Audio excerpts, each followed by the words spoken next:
ashab dan pemirsa channel YouTube MZT Malang Raya dimanapun Anda berada.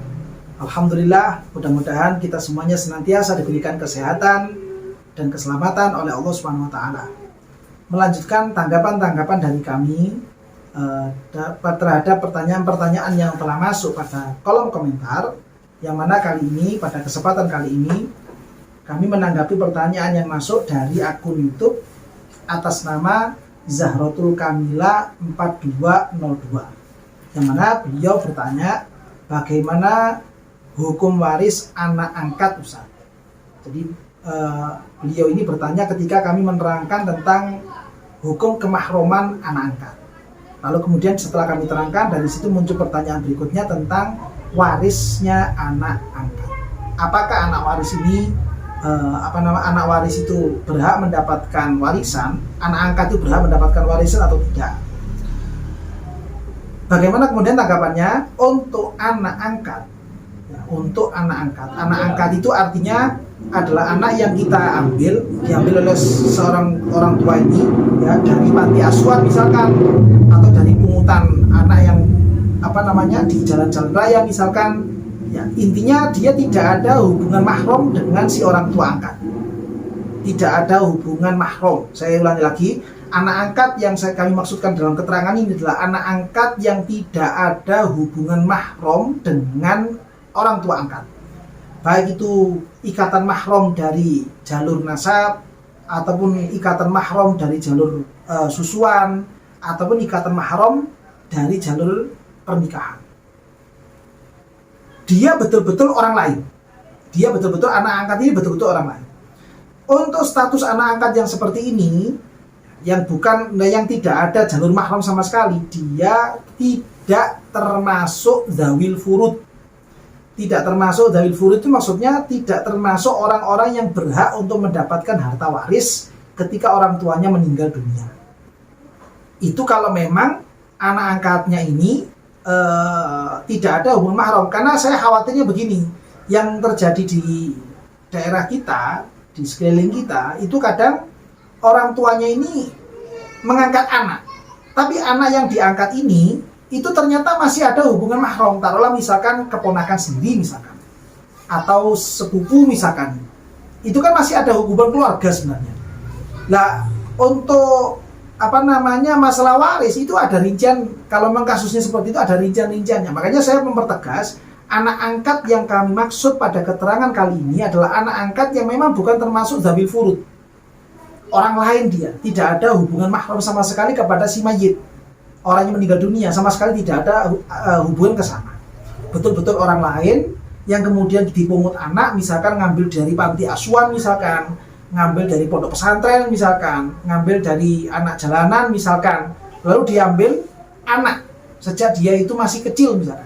Anak yang seperti ini, saya tegaskan lagi, tidak ada jatah waris.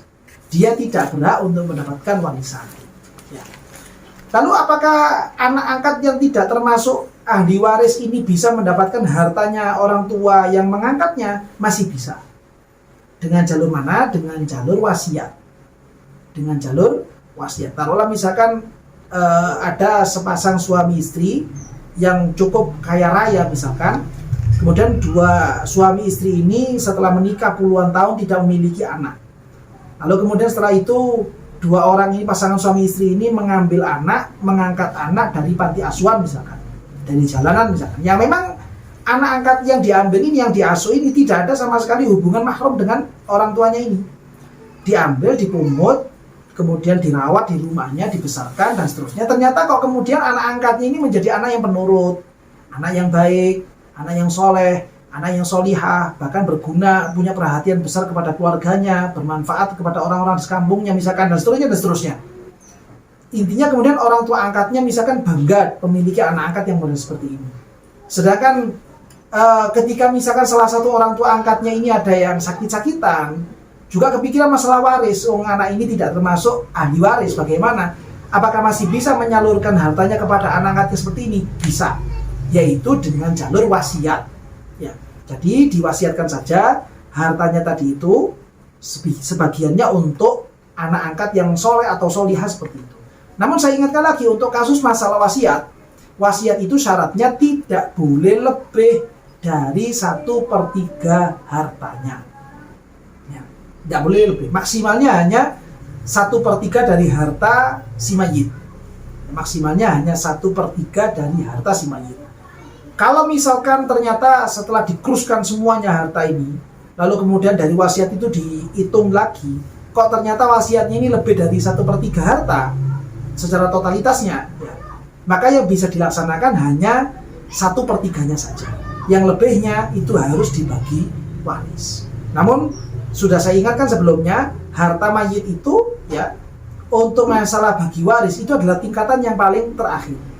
Ya, tingkatan yang paling terakhir. Jadi mungkin perlu saya ingatkan lagi, ketika misalkan ada orang yang meninggal dunia, ya, maka yang pertama kali perlu diurus dan urusan ini adalah mengambil hartanya si mayit adalah tajhizul jenazah.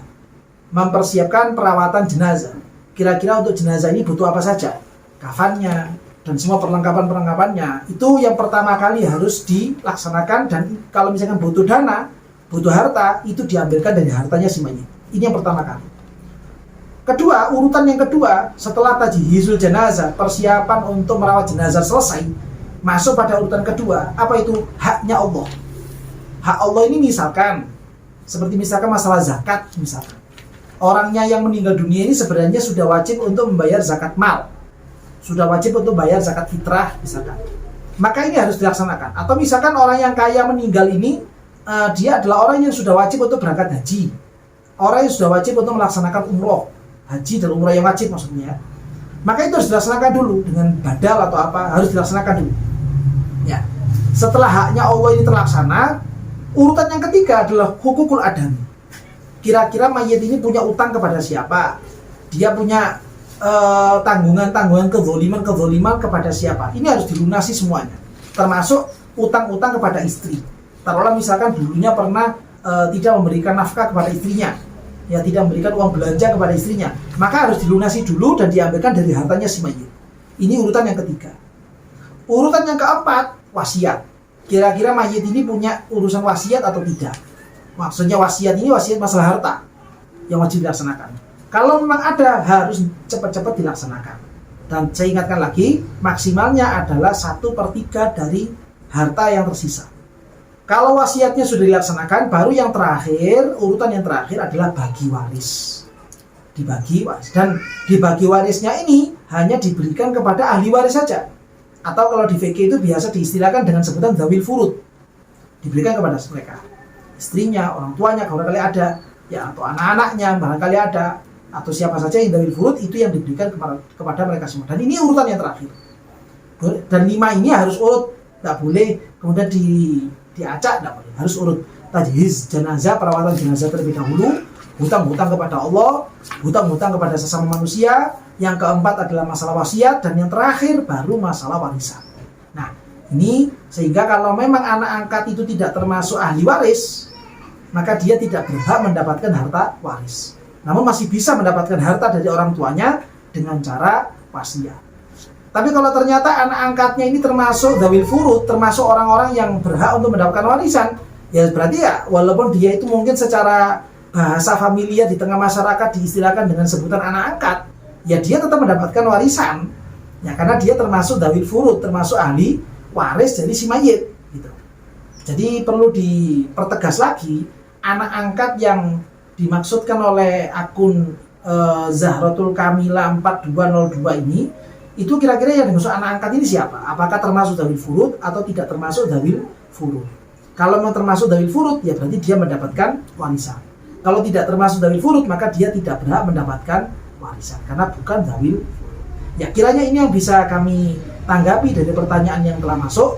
Mudah-mudahan apa yang kami sampaikan ini bisa mendapatkan kegamblangan, kemanfaatan dan keberkahan untuk semuanya. Dan mudah-mudahan kita semuanya senantiasa dilindungi dan dijaga oleh Allah Subhanahu wa taala. Amin ya rabbal alamin.